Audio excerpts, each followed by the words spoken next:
We Hello, can hello. Reka and twongere we tubasuze will. cyane tubifuriza gukomeza kugira We ibihe byiza can cyane. Iyi and ni we Black will. TV 250 n'ubundi nk'ibisanzwe. Reka dukomeze kubishimira uburyo muri kutwereka urukundo rwinshi cyane, muraba agaciro, turabakunda. Mwese mwakoze subscribe. Reka tubageze inkuru y'umukobwa cyangwa se umugore, ubu ngubu yamaze kuba umugore, azwi mu baririmba injyana cyangwa se ijyanye no kuramya no guhimbaza Imana. Uwo nta wundi bamwita Miss Dusa. Miss Dusa akora umurimo wo kuramya no guhimbaza, dore ko bariya ataba ari abaririmbyi ahubwo ari abashinzwe kuramya no guhimbaza.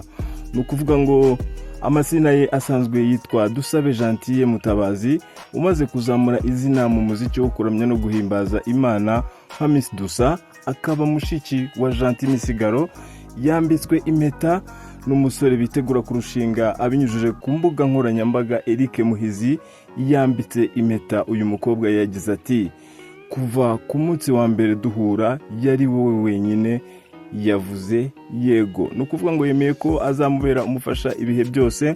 Miss Dusa we abinyujije ku mbuga nkoranyambaga yasubije uyu musore ati nabonye uwo mutima wanjye wakunze.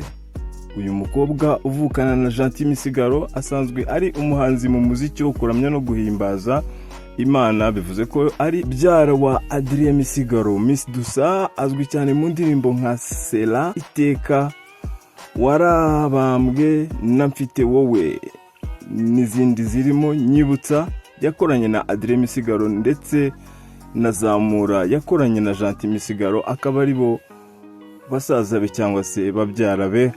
Mu mwaka wa 2021 nibwo Miss Dusa utuye muri Canada yatangiye kumenyekana mu muziki wo kuramya no guhimbaza Imana. Ukwamamara kwe kwatije umurindi no kuba avuka mu muryango w'abahanzi bafite amazina akomeye. Ni ukuvuga ngo rero umusore witwa Eric Bahizi akaba ari we wambitse impeta Miss Dusa. Akaba ari business rero, wenda abazabasha kumenya byinshi cyane kuri we. Akora business hagati y'igihugu cy'u Rwanda ndetse no mu Bushinwa, akaba afite ibicuruzwa avanayo akaba ageza mu Rwanda. Ariko rero nyuma y'ibyo ngibyo akaba nawe ari umusore ukunda gusenga cyane.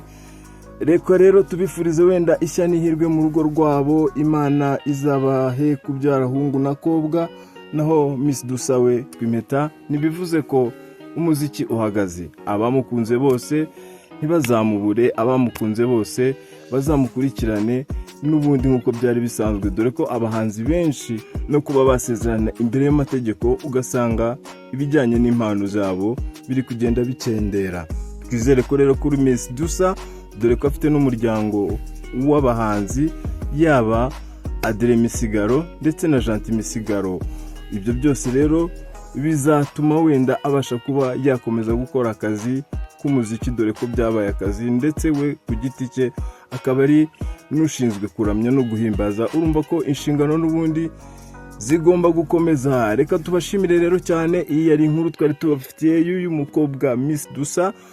Abantu benshi bamaze kumukunda cyane mu bijyanye no kuramya no guhimbaza, rwose mu bintu bijyanye na gospel music. Abahanzi kazi bari kwigaragaza, buriya ngo ikiza kiravugwa. Reka tubashimire cyane. Iyi ni Black TV 250.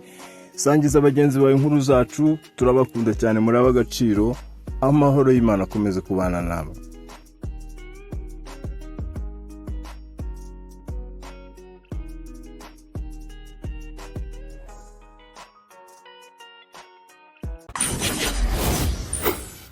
We can and we will. We can and we will.